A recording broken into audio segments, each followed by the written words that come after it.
우리 오늘 묵상하신 말씀은 예레미야 11장 18절에서부터 12장 6절까지 말씀입니다.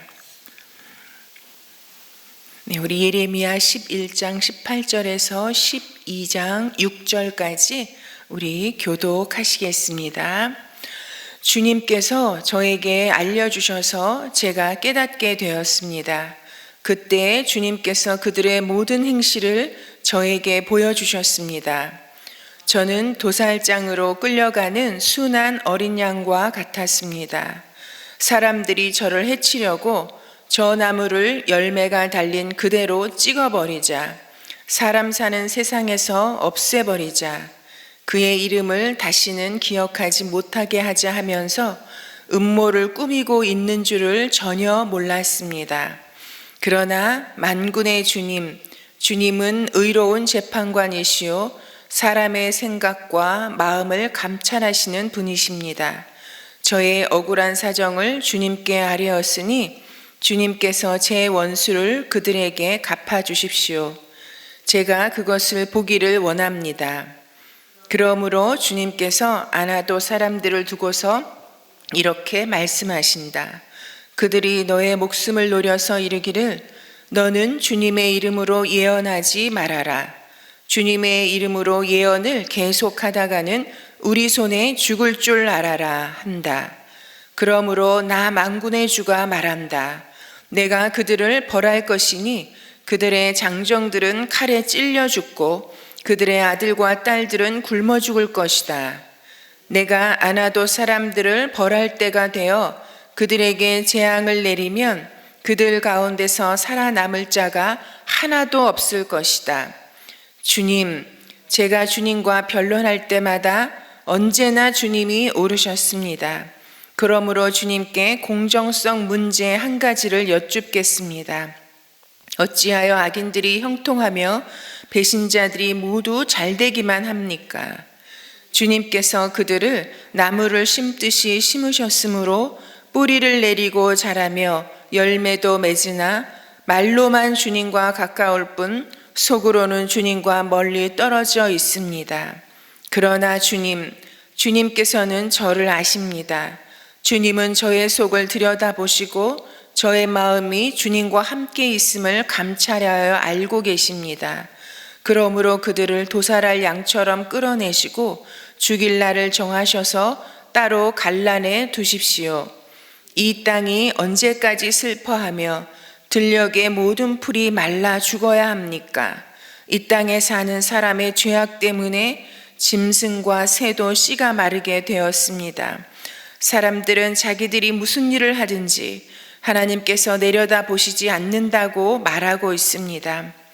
내가 사람과 달리기를 해도 피곤하면 어떻게 말과 달리기를 하겠느냐? 내가 조용한 땅에서만 안전하게 살 수 있다면 요단강의 창이란 물속에서는 어찌하겠느냐? 그렇다. 바로 네 친척, 내 집안 식구가 너를 배신하고 너로 그들이 내 뒤에서 소리를 질러 너를 욕한다. 그러므로 그들이 너에게 다정하게 말을 걸어와도 너는 그들을 믿지 말아라. 아멘. 저희가 계속해서 예레미야의 말씀을 묵상하고 있습니다. 그런데 오늘의 말씀을 우리가 쭉 이렇게 살펴보면 예레미야가 다른 사람들도 아닌 참으로 이방 사람이나 하나님을 알지 못하는 사람들이 아닌 자신의 동족, 이 아나도 사람들의 이 음모에 죽임을 당할 뻔한 그런 일을 겪은 것을 예레미야가 하나님 앞에 나와서 불평하듯이 하소연하고 있는 오늘의 본문을 저희가 읽었습니다. 여러분, 예레미야가 지금까지 어떤 일을 했습니까? 하나님께 부름받고 나와서 그가 참으로 말씀을 들을 마음에 하나도 없는 자기 백성들을 향해서 어떤 사역을 지금까지 이루어 왔습니까? 참으로 가슴을 찢고 눈물을 흘리며 하나님께서 보내시는 곳마다 하나님의 마음을 전하고 이 땅을 향한 하나님의 그 말씀을 전하면서, 그래서 그 자리에서 돌이켜서 하나님을 버리고 떠나서 하나님의 말씀을 듣지 않고 하나님의 가증히 여기시는 우상을 숭배하고 그리고 불의한 삶을 살아가고 있는 이 이스라엘 백성들을 향해서 끊임없이 주님께로 돌아올 것을 외치며 눈물로 호소하고 그랬던 예레미야의 사역이었는데, 그런 사역의 뒷면에 아나돗 이 동족들은 예레미야를 죽이려고 하는 음모를 꾸미고 있었습니다. 뭐라고 말합니까? 저 나무를 열매가 달린 그대로 찍어버리자, 예레미야를 이 세상에서 찍어 없애버리자라고 참으로 그를 해치려는 음모를 꾸미고 있었습니다. 그리고 그 이름을 다시는 기억하지 못하게 하자. 무엇입니까? 그 인간의 존재를 이 세상에서 싹 다 없애버리자. 이런 동족의 음모 가운데, 죽을 뻔한 상황 가운데 참으로 예레미야가 얼마나 그 인생 가운데, 그 사역 가운데 여러분 충격을 받았겠습니까? 내가 어떻게 했기에 내 동족이 이렇게까지 나를 죽이려고 하고 이렇게까지 해치려고 할까? 그 마음이 아마 억울하고 그리고 분한 마음은 없었겠습니까? 그러면서 여러분, 사람이 아무리 강한 사람이라 할지라도 그가 불의한 일이 아니라 하나님의 일을 하다가 목숨의 위협을 느끼는 상황 가운데 있다 하면 여러분, 흔들리는 마음이 생길 것 같아요.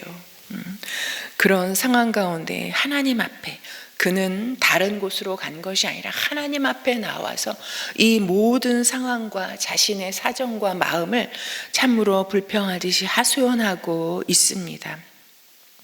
그러면서 그가 어떤 하나님 앞에 나와서 자기의 이런 상황을 참으로 하소연하고 있습니까? 만군의 주님, 그리고 의로운 재판관이신 주님, 그리고 사람의 생각과 마음을 감찰하신 하나님 앞에 나와서 그의 이 모든 불평을 쏟아내고 있는 이 예레미야의 모습을 우리에게 보여주고 있습니다. 여러분, 아나돗 사람들이 어떤 사람들입니까? 이 예레미야가 아나돗 출신 제사장의 이 출신의 사람이잖아요.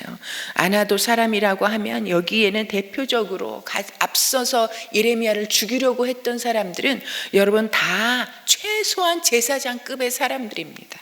누구보다 하나님을 잘 알고 누구보다 성경을 손에 잡고 성경을 가르치고 하나님의 뜻을 누구보다 안다 하는 그런 사람들입니다. 그런데 이들이 왜 이 예레미야를 이렇게 죽이려고 합니까? 하나님 말씀 듣기 싫다는 거잖아요. 우리가 제사장 출신들로서 참으로 이 종교적 기득권을 가진 자들로서, 당시의 종교적인 기득권을 가진 자들은 여러분 굉장한 권력을 가졌던 사람들입니다. 이거 내려놓기 싫다는 거잖아요. 그들의 죄를 지적하는 거 듣고 싶지 않다는 거잖아요. 그 위선에서, 종교적 위선에서 돌이키라고 하는 하나님의 그 지적을 더 이상 듣고 싶지 않다라는, 그래서 하나님도 버리고 하나님의 가증히 여기시는 그 우상을 누구보다 앞서 행하며 백성들을 다 그 길로 이끌어가고 있는 이런 제사장들을 향해서 예레미야가 하나님의 말씀을 선포할 때 누구보다 귀를 닫고 듣고 싶지 않고 비명을 지르면서 더 이상 예언하지 말라고, 계속해서 예언한다면 내 손에 너 죽을 줄 알라고 그렇게 협박하고 있는 상황이었습니다. 여러분, 누구도 아닌, 하나님을 모르는 이런 이방 사람들이 아닌 참으로 동족들을 통해서 이런 일을 겪을 때 예레미야는 하나님 앞에 나와서 공정성의 문제 한 가지를 여쭙겠다고 12장에 이렇게 주님 앞에 질문 들어가고 있습니다. 여러분, 예레미야가 지적하고 있는 이 공정성의 문제를 주님 앞에 여쭙죠. 어찌하여 악인들이 형통하며 배신자들이 모두 잘되기만 합니까? 여러분, 이 문제는 정말 그때로부터 시작해서 지금까지, 인간의 사회가 이루어지고 있는 지금까지 이 문제는 우리 머리로는 풀어지지 않는, 우리도 끊임없이 이 문제 앞, 이 질문 앞에 서 있지 않습니까? 여러분, 우리가 멀리 이 세상의 이 악인들과 비교하지 않아도 우리가 교회 안에서도 얼마든지 도대체 저 인간은 교회 나온다고 하면서도 정말 하나님의 말씀과는 정반대로 사는 것 같고 맨날 입으로는 주여 주여 맨날 뭐 주님께서 이렇게 하셨노라고 하는데 그 사는 걸 보면은 성경과는 먼 삶인 것 같은데 어떻게 저 인간은 저렇게 잘 되나. 그러면서도 또 날마다 하나님이 이렇게 해주셨다고, 하나님이 이렇게 해주셨다고, 하나님이 이렇게 축복해 주셨다고 날마다 와서 자랑하는데 그 삶은 보면은 세상 사람과 똑같고 세상의 그 불의한 삶으로 축적하고 잘 되는 그런 모습을 하나님께서 이렇게 축복해 주셨노라고 날마다 고백하는 모습을 볼 때 여러분 우리 안에 이 질문이 떠오르지 않습니까? 여러분 교회에서 시험 드는 많은 분들의 그 원인이 어디에 있나 생각해 보면 여러분 거의 많은 문제가 다 이 문제더라고요. 여러분 예레미야가 여기서 지적하고 있는 여러분 악인들이 형통하고 배신자들이 모두 잘 되기만 한다고 하는데 여기에서 악인과 배신자는요 하나님을 모르는 사람이 아니에요. 하나님과 관계없는 사람이 아니에요. 누구보다 하나님 앞에 있고 누구보다 성전 가까이에 나와 있고 누구보다 예배를 열심히 드리고 누구보다 한봉사하고 누구보다 하나님의 말씀을 잘 안다 하는 여러분 자기 동족 유다와 예루살렘 성에 거주하는 사람들을 향해서 지금 그들이 악인이요 배신자라고 이렇게 지적하고 있는 것입니다. 여러분 이 형통함과 이 잘되는 것을 놓을 수가 없어서 오히려 하나님을 버리고 하나님을 모른다 하고 이 형통과 잘되는 부요함을 약속한다고 하는 우상을 따라가고 있는 유다와 예루살렘 성에 거주하는 아나돗 사람들을 향해서 예레미야는 이렇게 지적하고 있는 것입니다. 하나님 앞에 왜 어떻게 하나님을 버리고 떠난 저 악인들이 어떻게 더 형통하고 그리고 하나님을 배신하고 하나님의 말씀을 배신한 저들이 어떻게 더 잘되는 모습으로 살아갈 수 있는지 우리의 인간의 머리로는 헤아릴 수 없는 하나님 앞에 나와서 이 질문을 하고 있는 것입니다. 여러분 그 악인들은 어떠한 사람들입니까? 주님께서 그들을 나무를 심듯이 심으셨으므로 그들도 뿌리를 내리고 자라며 열매도 맺으나 여러분 그 열매가 어떠한지는 나중에 주님 앞에 설 때 다 드러날 것입니다. 그들을 대표하는 모습이 어떠한 모습입니까? 말로만 주님과 가까울 뿐 속으로는 주님과 멀리 떨어져 있습니다. 이러한 자들이 악인이요 배신자라고. 그런데 어떻게 이러한 자들이 형통하고 이러한 자들이 오히려 세상적으로는 더 잘되기만 합니까? 이렇게 이야기하고 있습니다. 여러분 예레미야가 지적하는 악인과 이 배신자 그리고 말로는 주여 주여 주님과 가까우면서 마음으로는 주님과 멀리 떨어져 있는 이 모습이 악인이라고 배신자라고 지적할 때 여러분 저는 너무 찔리더라고요. 여러분은 어떠십니까? 여러분 이 모습이 저의 모습이고 우리의 모습이 아닐까? 이 시대에 더욱더 신앙을 가지고 있다 하는 한국교회 우리들의 모습이 아닐까? 여러분 이 말씀을 이 시대 가운데 우리에게 주시는 것은 우리의 위선적인 이 종교적인 모습 입술로는 주여 주여 주님과 너무나 가깝죠. 너무 가깝죠. 말끝마다 모든 것이 1에서부터 10까지 다 주님이요 다 은혜요 다 감사요 그러면서 속으로는 주님과 멀어져 가는 여러분 그것이 왜 보이지 않겠습니까?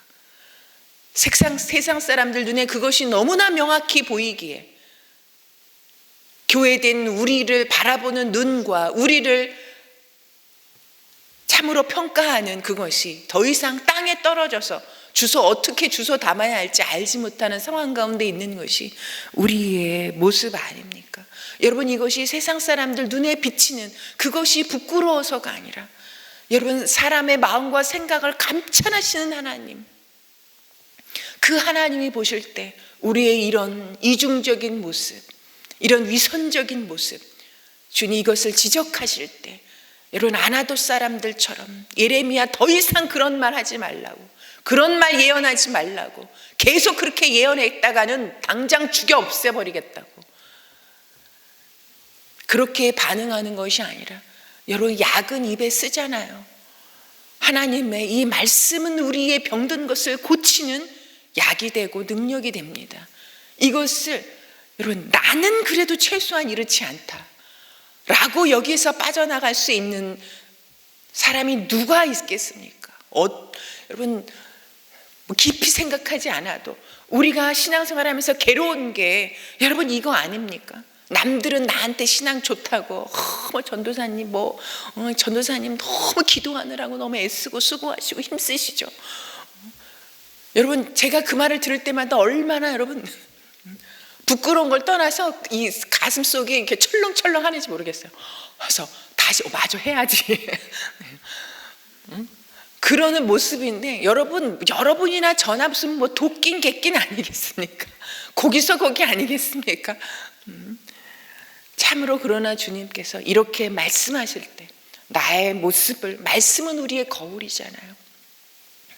우리 자신을 돌아보고 여러분은 그렇지 아니하시고 더 참 하나 되신 이 입술과 이 속이 하나 되신 분들이시지만 여러분, 너무 놀라운 건 거룩한 분일수록 더 하나님 앞에 더 아주 첨예하게 자신을 들여다보고 작은 악이라도 용납지 아니하는 그래서 더 좁은 길로 그렇게 가시더라고요.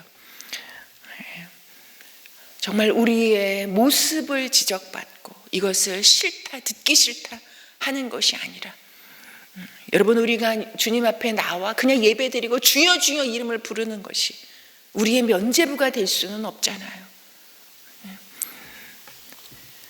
우리의 위선적인 것, 속은 점점 멀어져가는 우리의 모습을 돌이키고 진정 우리의 생각과 마음을 감찰하신 하나님 앞에 바르게 세워지는, 새롭게 세워지는 오늘 우리 하루의 삶이 되기를 소망합니다.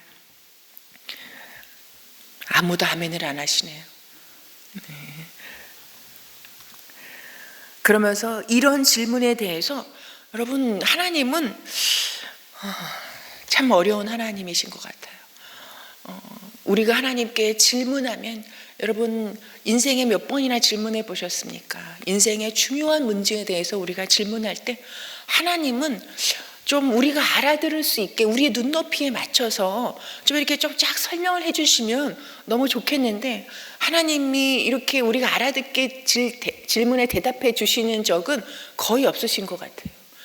주로 침묵을 하시든가, 주로 우리가 알아들을 수 없는 좀 하나님의 이 경륜의 말씀을 하시는 것 같아요. 여러분, 그래서 이 오늘 예레미야의 질문에 대해서도 하나님이 어떻게 대답하십니까? 내가 사람과 달리기를 해도 참으로 피곤하면 어떻게 말과 달리기를 하겠느냐? 그리고 내가 조용한 땅에서만 안전하게 살 수 있다면 요단강의 창이란 물속에서는 어찌하겠느냐? 이렇게 말하고 있습니다.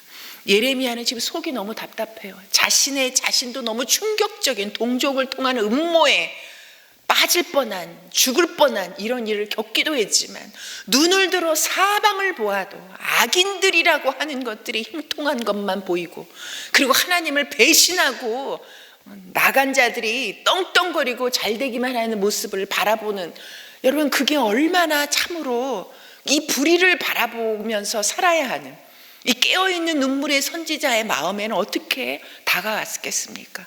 그것이 인간의 절망으로만 끝나는 것이 아니라 그들의 악인과 배신자들로 말미암아서 이 땅의 이 자연과 이 동물과 이 새와 이 모든 것들이 다 죽어가는, 신음하는, 하나님이 창조하신 모든 세계가 다 무너져가는 것 같은 그것을 바라보는 예레미야의 그 비통한 질문 앞에 하나님은 네가 사람과 달리기만 해도 이렇게 피곤하면 어떻게 말과 달리기를 하겠느냐?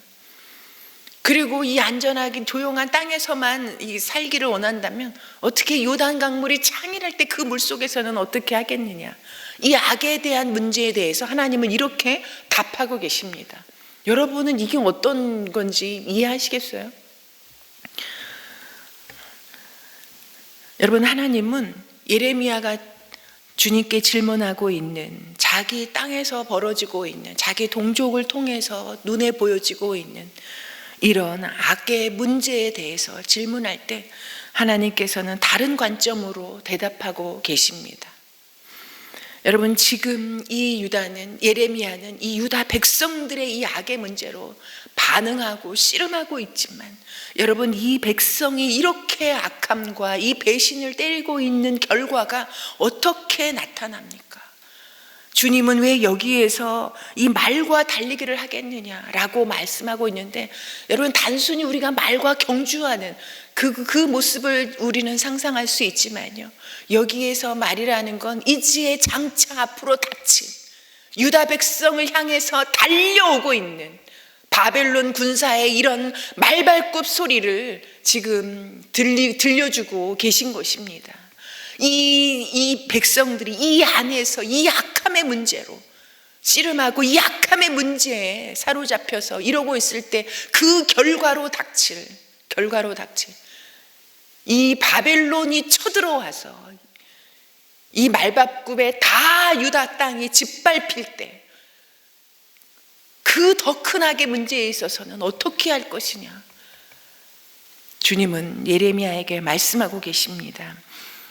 이 유다 땅에서 그저 이 악행을 저지르며 배신을 저지르며 그냥 나 하나 잘 먹고 잘 사는 이 악의 문제 가운데 사로잡혀 있는 유다를 향해서 하나님은 이제 바벨론이 요단이 창이랑을 넘치듯이 바벨론이 넘치는 악으로 이 유다 땅을 참으로 다 덮쳐갈 때, 그때 그 속에서는 어떻게 할 것이냐라고 주님은 예레미야에게 질문하듯이 답하고 계십니다. 여러분, 그 더 큰 바벨론에 덮쳐갈 때, 여러분, 거기에서 유다가 어떻게 살아남을 수 있겠습니까? 여러분, 우리가 어떻게 살아남을 수 있습니까? 여러분, 우리가 그 속에서 살아남을 수 없습니다. 그 더 큰 악의 문제 가운데 우리는 해결할 수 없습니다. 여러분, 인간의 이런 많은 문제, 거의 대부분의 문제가요, 우리가 왜 하나님께 추수감사절에 감사합니까? 우리는 그저 하루하루 허덕이면서 문제 하나 제대로 해결하지도 못하고 그냥 헉헉거리면서 살아서 여기까지 왔는데, 돌아보니 내가 그 문제 가운데 침몰하여 죽지 않고 살 수 있도록 나를 붙들어 주시고 인도해 주시고 보호해 주신 분이 하나님이시라는 것, 우리가 그것을 깨달으며 하나님 앞에 감사하는 것 아닙니까? 또 왜 감사합니까? 지금까지 나는 그저 죽겠다고 헉헉거리고, 그것도 어떻게 죽지도 못해서 그냥 헉헉거리면서 살아왔는데, 인생을 통해서 끊임없이 다가오는 환난과 고난과 이 악의 문제 가운데, 악의 수렁 속에서 앞으로도 지켜주시고 나를 건져주시고 또 하나님 앞에 여전히 살게 하실 분이 하나님이시라는 것, 그것을 기억할 때 우리가 오늘도 또 감사하면서 하루를 시작하는 것 아니겠습니까? 여러분, 어떤 악의 문제도 우리 스스로 해결할 수 없다는 것을 주님은 말씀하고 계십니다. 여러분, 그러기에 우리 옆에 정말 끊임없는 악들이 계속해서 일어나죠. 그러나 그 악에 대해서, 그리고 악을 저지르는 내 옆에 있는 사람들을 향해서 우리는 지적하고 싶고 하나님께 일러 바치고 어떻게 보복하고 저것들이 그냥 다 망했으면 좋겠는, 여러분, 그러다가 결국은 그런 악의 문제에 우리가 일일이 반응하고 일일이 여러분 내가 어떻게 해결해 보려고 하다가 어떻게 됩니까? 오히려 내가 그런 악의 영역으로 끌려 들어가잖아요. 악의 지배를 받게 되잖아요. 여러분, 그것이 아니라는 것입니다. 여러분, 이 악의 문제는, 이 악한 악인들의 형통의 문제는 여러분 우리가 해결할 수 있는 것이 아니라 예수 그리스도께서 이 땅 가운데 왜 오셨습니까? 이 땅 가운데 오셔서 예수님이 여러분 빌라도의 악과 일일이 맞서 싸우셨습니까? 이 제사장들의 악과 일일이 지적하면서 일일이 쫓아다니면서 싸우셨습니까? 반응하셨습니까? 아니요. 예수님께서 이 땅 가운데 오셔서 오히려 십자가에서 그 모든 악들을 뿌리채 뽑아내시는 그런 사역의 길을 가셨던, 우리는 오직 그 예수님을 붙잡고 예수님을 바르게 믿고 예수님의 말씀을 바르게 실천하면서 우리의 삶을 살아가는 것이 이 땅에 악과 싸워 이기는 길로 가는 것을 주님은 우리에게 말씀해 주고 계십니다. 여러분, 이런 이 세상이 다 절망하고 무너져가는 일들이 그 원인이 어디에 있습니까? 예레미야는 다른 것에서 있다고 이야기하지 않습니다. 하나님과 맺은 언약을 이 유다 백성이 파기하고, 그리고 하나님을 없다 하는 것처럼 하나님을 잃어버리고 하나님을 잊어버리고 하나님을 떠나서 거짓으로 예배를 드리고 우상을 숭배하는, 하나님과의 관계가 완전히 끊어진 여기에 있다라고 지적하고 있습니다. 여러분, 우리에게 예레미야는 다시 한번 하나님께로 돌아오라고, 그리고 하나님과 바른 예배를 회복하라고, 그리고 우리가 믿는 하나님이 어떠한 분이신지 하나님을 향하여서, 하나님의 성품을 향하여서 우리의 믿음의 기본을 다시 단단하게 하라고 우리에게 이 말씀을 주고 계십니다. 여러분, 우리에게 요구되어지는 것은 다른 것이 아닙니다. 이 유다 백성들이 그토록 하나님이 거듭거듭 말씀하셔도 듣지 않았던, 그토록 가슴 아프게 말씀하셨던 성경의 하나님의 말씀을 우리 마음 가운데 두고, 입술은 가까이 마음속으로는 멀리 떨어져 있는 것이 아니라 입술보다 마음속에 하나님을 향하여서 더 가까이 나아가는, 그리고 하나님의 말씀을 바르게 지키며 사는 것이 이 시대에 우리 그리스도인들을 향한 요구되어지는 하나님의 마음이라고 분명하게 믿습니다. 여러분, 우리 자신이 말로만 주님과 가까울 뿐 속으로는 멀리 떨어져 있는 신앙이 아니라 이중적인 위선적인 신앙을 버리고 나를 아시고, 그리고 내 속을 들여다보시고, 그리고 내 마음이 주님과 함께 있는지 감찰하시는 그 하나님을 회복하는 우리의 삶이 되기를 소망합니다. 하나님을 바르게 신앙하며 오늘을 살아가는 우리 모두가 되기를 소원합니다. 오늘의 세 가지 기도 제목은요, 첫 번째 한 가지는 오늘의 말씀에 반응하여서 참으로 하나님을 바르게 믿고 순종하는 우리가 되게 해주옵소서. 성령님, 정말 우리를 붙잡아 주시옵소서. 그렇게 기도했으면 좋겠고요. 두 번째는 우리가 오늘은 이 국가를 위하여서 이 대한민국을 하나님 긍휼과 자비로 이끌어 주시옵소서. 하나님이 의로운 재판관이신데 참으로 이 세상에 드러나는 모든 불의와 이런 악행에 있어서 하나님 판단하여 주시옵소서. 그렇게 기도했으면 좋겠습니다. 그리고 세 번째는 우리 선교사님들을 위해서 무엇보다 한국교회가 참으로 그 이름이 막 땅에 떨어져 있지만 그러나 어떤 순간에도 선교와 전도를 놓치지 아니하는 우리 한국교회가 될 수 있도록, 그리고 선교사님들 들어와 계신 분들, 여전히 사역지에 계신 분들 주님 강한 손으로 붙잡아 주셔서 하나님께서 부르시고 보내신 그 일들을 참으로 잘 감당해낼 수 있는 우리 선교사님들 되실 수 있도록 위하여서 기도하시고 오늘 하루를 시작하시겠습니다.